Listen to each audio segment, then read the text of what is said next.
How real this stuff gets for anybody that does not believe that domestic violence is something that you should be talking about online. I posted a flyer, I'll insert it here, about a domestic violence conference that I've been planning since January that will be going on in Kansas City, Missouri on October 18th, right? Minutes after I posted it, I had a woman that I've never met before who lives in a state that I've never been to before message me, and she sent me photos and videos of her face, and she just basically was like, hey, I've been in something for 4 years that every time I leave, something keeps pulling me back. I just keep coming back, and I don't know why. I think that it's because he's gonna do better. He's gonna stop hitting me. He's gonna, like, he tells me all these things, and then when I get there, it's worse. Minutes after I posted a flyer, right? But I get messages like this all the time. There's a few people that I've been discipling and walking with for years who they got out of their abusive relationship and wound up in another one.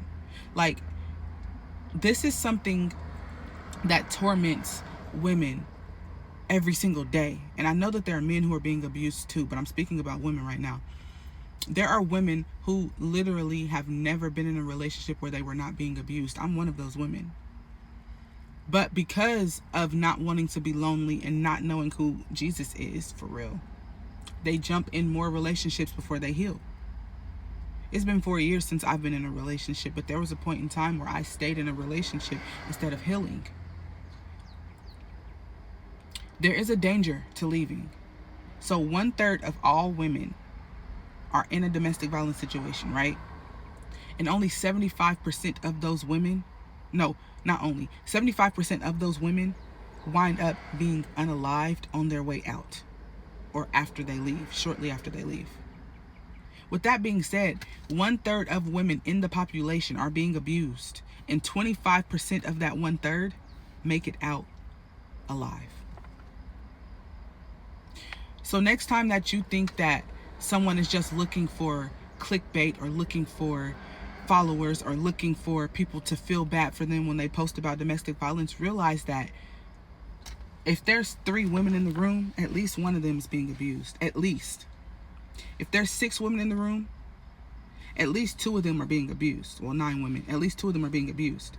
If you look at it like that, how many times do you go to school, go to work, whatever, and you see 3 or more women? Just imagine 1/3 of those women are being beat up at home. You don't know somebody's story. You can be talking to a CEO who is being abused. It does not matter. It's not just poverty women who are being abused. It's not just women in the lower class. This is not a classism thing. And I just want everybody to understand that no matter what race you are, no matter what age you are, abuse is never okay. Man or woman, abuse is never okay. Be it physically, emotionally, financially, however you're being abused, sexually. Did you know you could be raped while you're in a relationship? Because that's another thing that women tell me all the time. Well, I didn't even know I could call it rape. I felt the same way. I was married to a man who I'm sitting here crying because it hurts. I don't want to do it right now. I'm not in the mood. My body doesn't even want it. But you're still doing it because you're getting off on it. That's rape. There are so many women who are being abused and their feelings are being discarded, and they're a big part of that problem because they don't tell anybody about it. Make that police report. Change your phone number. Go to a shelter if you have to. Go no contact, and when they start acting crazy, call the police every single time. They're not going to stop hitting you if you stay with them. So leave them and then deal with the backlash, because in that backlash, they're going to wind up getting themselves in jail or killed. Because they can't keep their hands off of you and you're no longer close to them. So now they got to go through other people to get to you, and other people are going to see how crazy they are. Other people will never see how crazy they are if you don't leave, because they don't have to show how crazy they are outside of the house. They only show it to you. But if you leave, they're not going to stop being crazy. Other people are going to notice. Even if people don't believe you initially, they're going to eventually believe you. Do you know nobody believed that my ex-husband was abusing me? Even though the day I finally called the police, which was almost 7 years in, the police had to tackle a gun out of his hand. They didn't even book him. They put him in jail, but let him out 2 hours later. He came to my house, kicked the door down, and tried to unalive me, but I was already gone. I was in a shelter. Had I still been home, I would have been dead. But I moved quickly. I knew I wanted out, but I never called the police on him. That one time I called the police, Oh, he had his whole family come over. The police tackled him with a gun in his hand in front of his siblings, in front of his cousins, in front of his other girlfriend, even though we were married. They tackled a gun out of his hands. He tried to take my baby. So I went to a domestic violence shelter.